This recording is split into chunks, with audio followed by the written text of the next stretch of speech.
Hey, welcome back. Now that Ann Romney has been able to catch her breath, so to speak, coming off the campaign trail with her husband, she is now a published author. Her new cookbook is called The Romney Family Table, sharing home-cooked recipes and favorite traditions.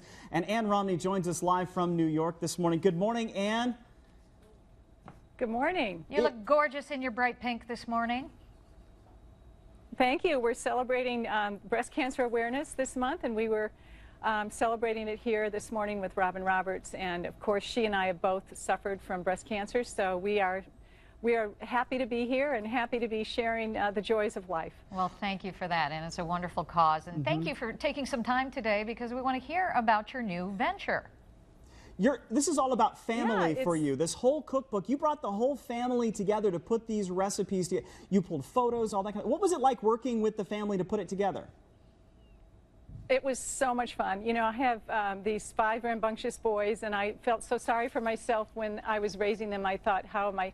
They were never helping in the kitchen. They were never baking cookies. And then my daughters-in-law came along and added such a wonderful dimension to our family. But along with them, as the years have gone on, because some of my children have been married for quite some time, more recipes came into the family and more family traditions. And the children, my children, have added so much to the dimension of what makes this cookbook, to me, very fun. And it's about tradition, it's about family, it's about establishing relationships. It's about more than just recipes. It's about what we do at the table and how we share the wonderful feelings of love at the family table. I'm sure over the years, Ann, you have had many, many recipes. Was there a moment where you were vetting recipes for the book and you thought it was a delicious recipe you used to make, and the kids were like, no, Mom, don't do that one?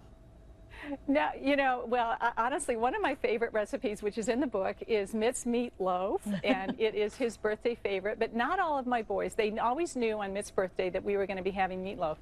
And it's funny how kids are so picky when they're little, and they didn't all love meatloaf, believe it or not. And so, yeah, there are those recipes. And as a mom, and I think all the moms that are out there, you wish that everything you make, everyone would love to eat, and it's all your children will eat the same thing. And it's so hard to come up with those recipes that everyone will eat and especially enjoy with that many small people. Children. As they get older, I think they enjoy, they're more experimental. But as a mom, I think it's very frustrating to try to think about what foods can I make and put on the table that everyone will eat.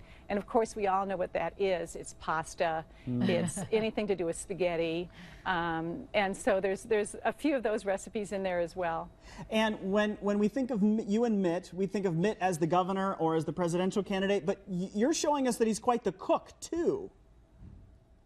Well, he is. And, you know, he was a big help to me all the time as the kids were growing up. He wasn't in the kitchen as much as I would have loved to have had him, or the boys either. It seemed that a lot of that rested on me, but there was one point in my life where Mitt really did step in for me, and that was when I was diagnosed with multiple sclerosis, and I was very sick and unable to get out of bed. And for me to know that he just picked up the slack and gave me permission to be sick, allowed me to just take that burden off of myself. He learned how to roast a chicken, how to steam vegetables, how to roast vegetables. And he is, by the way, the mashed potato maker for every Thanksgiving and Christmas meal. So now that you're I made the first time when, yeah, I was going to say the first time we were married, young marrieds, and I made my first mashed potato batch, and they ended up like glue. I'm sure all of you have done that where you've whipped the potatoes too long, but from that point on, he's taken that job over. Obviously, you still have a frantic pace putting the book out, but what has it been like now that you've come off the campaign trail and life kind of is back to some semblance of normalcy?